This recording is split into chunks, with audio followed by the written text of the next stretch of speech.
jërë ngeen jëf mbokk yi ba max ki ci kanam ay daanu waaye nag ki ci ginnaaw koy def te war a ba jëm na këng waxi mag jëm na ndeng taal yi te faw ji la am mbokk yi olof day wax naan koo xamul na nga koy def ni mu la defa tax waaye sëñ maam Cheikh Ndiaye jëy suñ ni nga def réewug Sénégal def ko doomi aadama yi def ko population bi rafet na nag réew mi bàyyi la xeet te delloo la njukkal ñaari sunguf yu moderne yii nga xam ne buñ la ko joxee day mel ni ci pharmacie bi la jógee ndax lépp li ci war ci wàllum paj moderniser nañ ko rafetal ko jekkal ko ba ci wàllum modernisation ci wàllu àdduna tey boo jotee ci enveloppe bi ku la ne saafara bi faj la moo ci ne doo ko gëm waaye mbokk yi may indil leen loo xam ne lu respect la lu kenn mës ta gis ñaari garab yi mbokk yi xool leen ko bu baax ñaari enveloppe yi bi may ngelawu seytaane ak rab noo koy jëfandikoo képp koo xam ne ngelawu seytaane dalaa dugg jàpp sa bopp fu timis xaajee sa bopp bi metti sa ndigg yi di ruux sa tànk yi jàmm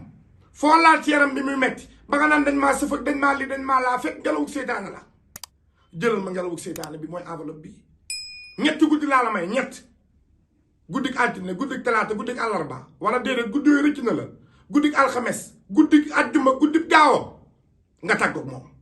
ñetti guddi yi ngay tegle guddi gu jot balaa ngaa tëdd nga suuru barke sëñ Bamba boo ko defee tàggoog moom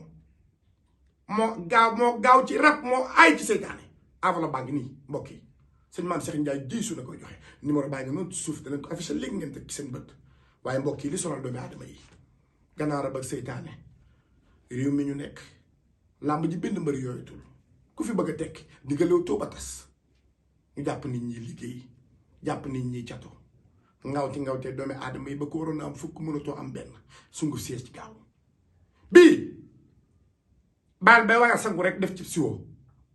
boole ko xorom bu bari te sangoo bépp liggéey bu mu fekk ci seeram dana ko toj bépp cat bu mu fekk ci seeram dana ko raxas ba mu set wecc bii mooy cat ak liggéey sungu fu cat ak liggéey baa ngi nii baal bay sangu rek tàngal sa ndox ba mu tàng copp ci sunguf si tuy copp ab xorom ne ko tuy daal di raayot sa yaram sangu ba set génn dem si yoon ñetti fan boo ko sangoo cat bu mu fekk ci sa yaram da koy bàcc ba mu set liggéey bu mu fekk ci sa yaram dina ko raxas ba mu ne mooy sëñ maam Cheikh Ndiaye gisul amul nu sa fay lii nga def Sénégal nga ko defal ndax réew mi toll na foo xam ne nit ñi sonn nanu koo seen muy dem stress sañ koy bëgg a rey ngir ay coono ay jàngoro yaram nit ñëpp a feebar kenn wératul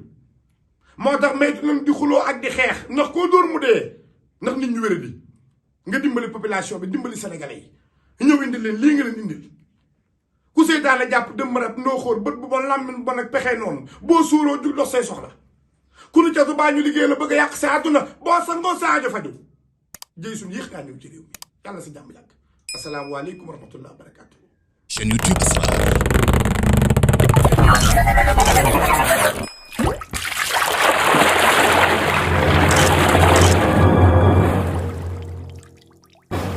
chaîne YouTube Asrar.